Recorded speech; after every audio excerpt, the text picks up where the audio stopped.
The key to success on the field and in your backyard is a comprehensive game plan. So if you're building a fence or a deck this year, trust a Turkstra coach to design, quote, or order the right materials for your project. Visit a Turkstra Lumber near you to learn more. From the Ticats Audio Network, this is the Coach O Show with Luke Tasker. Welcome back to the Coach O Show with Luke Tasker. After a long bye week and the Ticats finding themselves 0-3 to start the season, but a chance to make that right this week against Ottawa.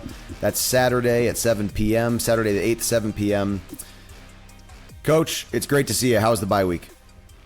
Yeah, great to see you, Luke. Much needed. Yeah, it's always, buys are good, but even when things are at the best of times, I think you're always chomping to get back at it. So we're ready to get back at it. Nice, and you guys had the snuck an extra day there on the field, a day zero as we call it in the CFL prep week.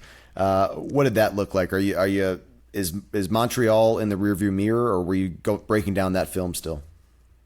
We did a little bit of both, and you're always going to address things, but just selected cut-ups and whatnot. Obviously, you need to address those, but we're definitely looking out the windshield right now, and there's nothing we can do about the past, but what you can control is practice today and moving forward. So we went out there, as you mentioned, as a day zero and ran around, got some good quality work. Guys were focused, honed in, and understand where we're at and where we need to be.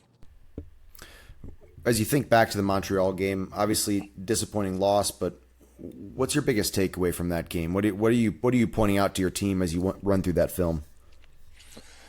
Yeah, just right now, you're not consistently playing well enough in all three phases. It's really that clear. We knew we were going to be in for a battle, and we're going to continue to be. No matter every week it's going to be that way until we can consistently show that we can win, and that sort of thing. So when you look at it, you're always going to look at the critical stats of explosions against, explosions for, and then obviously impacting the game on special teams. And we were unfortunately impacted negatively on the return that we gave up. So.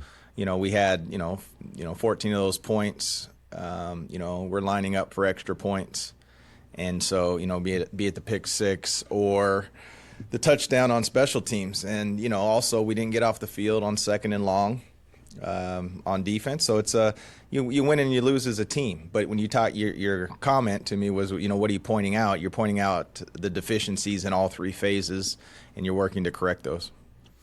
The return game, obviously, you give up the special teams touchdown, and you're facing a world-class returner as well. But the Ticats, of course, have a world-class returner too, and it seemed, for what we've come to love about Lawrence Woods and the explosions that he can provide in the return game, that was a quiet night for him. And I think I'm guessing that the average fan, the average watcher, doesn't have a great sense for how much strategy goes into a return game.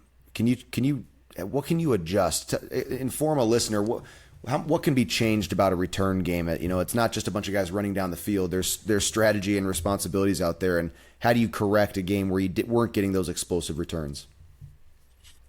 Well, yeah, I think you're exactly correct. There's a lot more that goes into it than just 12 guys running down the field. I think when you're talking about your punt team, placement is always crucial. It always starts with protection, right?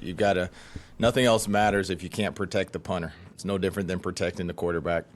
And then your punt placement is, of the utmost importance. So when you flip that and you say that the other team has great punt placement, or they're spraying the ball all over the field, it forces you to say, okay, should we put two returners back, which obviously makes you short up front and more susceptible to fakes.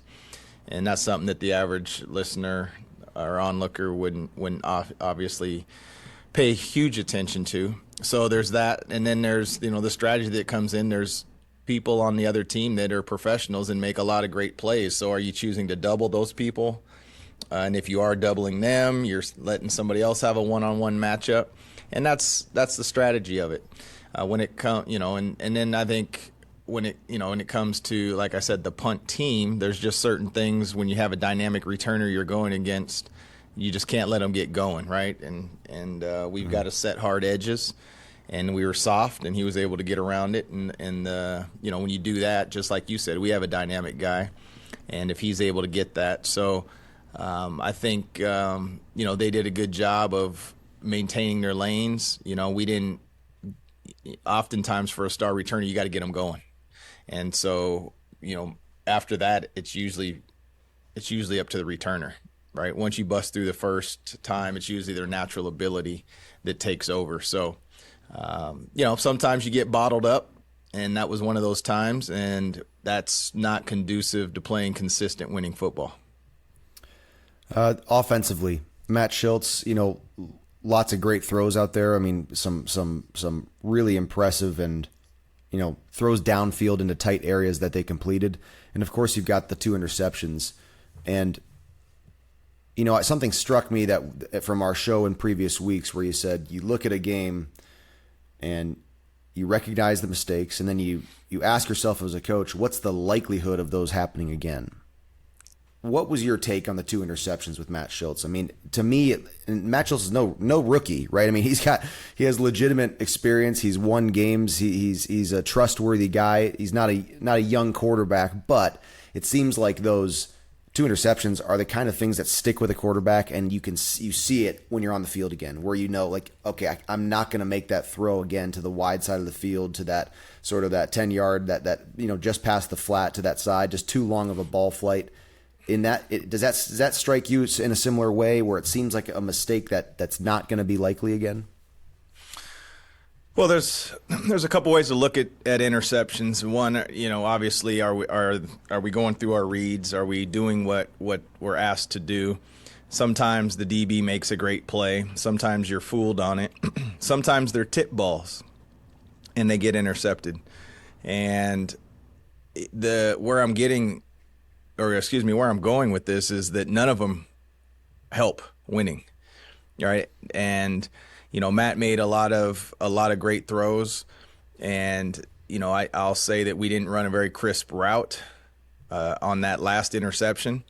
It's not about an assigned blame.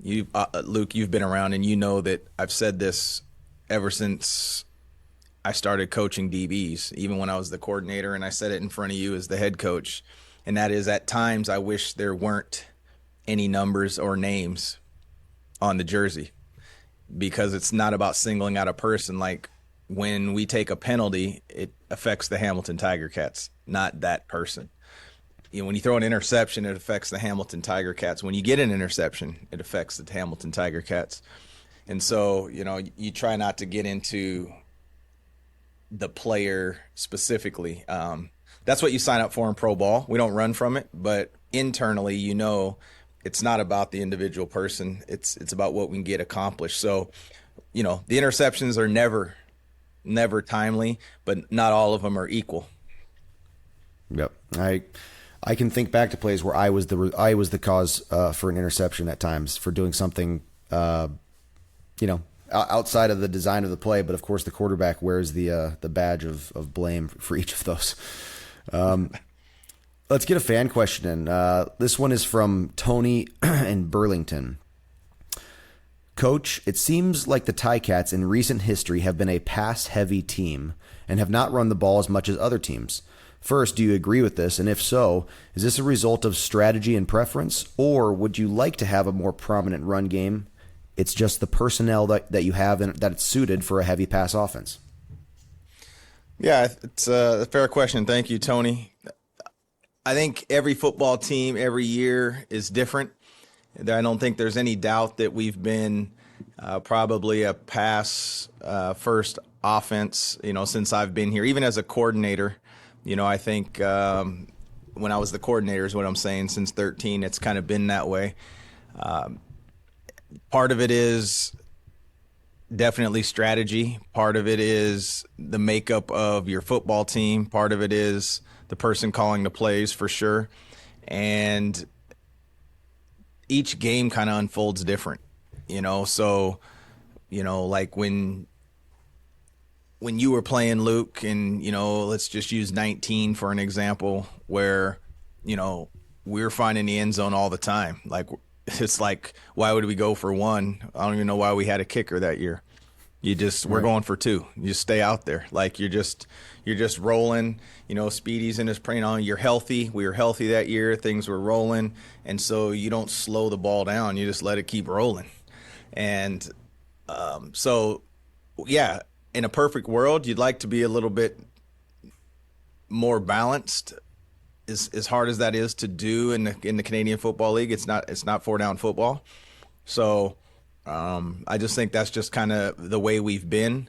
That doesn't mean that we have to stay a certain way. I think there's times, I can remember the Saskatchewan game last year, maybe the Edmonton game, certain times where we were running the ball 20 times, and that's what that game afforded. So I think it's different week to week. Ultimately, I think every football team, including ourselves, would like to say we're going to be a little bit more balanced in our attack.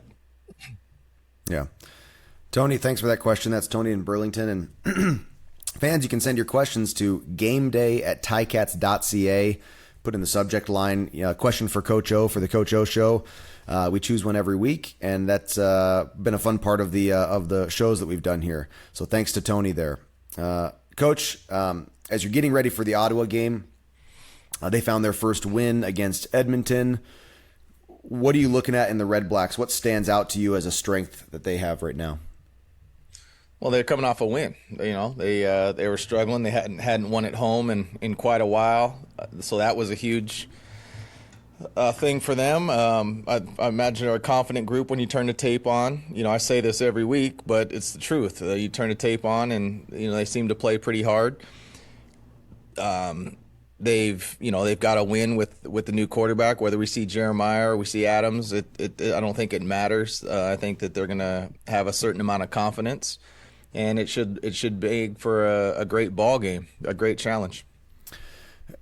At 0-3, the interesting thing for Ticats, I was 0-3 a few years. I mean, it's just so interesting that for some reason Hamilton Ticats just have not started seasons well in the past maybe decade of football. And yet we've been to 3 Grey Cups, played all sorts of playoff games, made long stretches at the end of the season. Is that something that you have to teach these young guys who are coming from leagues where you start 0-3 and effectively your season's done? In the NCAA, or if you were at the NFL, that's not a great place to be in, 0-3. Is that something that you're teaching? It's sort of it's a little bit of not a fun thing to sort of coach, say, hey, no, we're okay at 0-3. But the truth is that in the CFL, you do still have life. And is it something that you have to preach and let that be known to some of these younger guys? Absolutely. And I think the bottom line is you have to stay the course. Nobody likes it. The fog of war, you got to embrace the suck, whatever analogy you want to use. This is nothing's planned this way. If you come watch us practice, you're not going to see any semblance of that. It's not like we're letting things slide. It's always about the critical stats and the execution on game day. As far as in between the walls, the preparation doesn't stop. The grind doesn't stop. I think without going into great detail, for example, Luke, how many games did you play at Cornell? Were you guys like an 8-game season, 9 games? It was a 10-game season there. Okay, so you're a 10-game season there. So for you, coming to professional football, playing 23 weeks, you're already into your junior year, 3 games.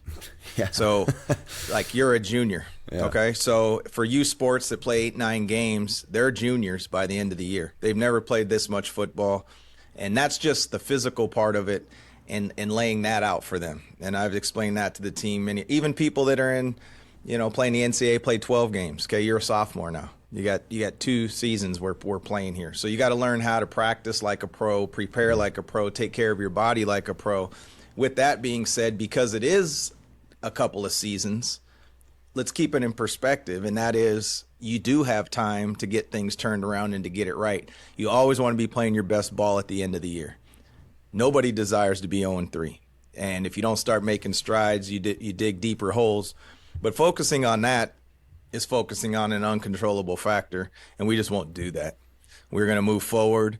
We're going to be very confident in what we're doing. We're going to make the changes necessary, be it personnel, be it moving bodies around, increasing playing time, reducing playing time. But at the same time, we're going to keep the main thing, and that is to win, but also to be playing our best ball in November, not in June. That's great. Helpful perspective there. The Coach O Show with Luke Tasker is presented by Turkstra Lumber. Check out the project coaches at Turkstra Lumber. They can help with every part of your home reno, from designing a deck to ordering a new front door. Learn more at TurkstraLumber.com. Coach, looking forward to getting back on the field here and to Saturday night with the Ottawa Red Blacks. Coach, great. Good luck with your week of prep. No, I appreciate it, Luke. Look forward to next week. Thanks, man. Another episode of the Coach O Show with Luke Tasker is in the books. Let us know your thoughts. Email us at gameday@ticats.ca. Coach O and Luke are back next week to discuss the latest from the locker room. Subscribe to the Ticats Audio Network on Spotify or wherever you get your podcasts.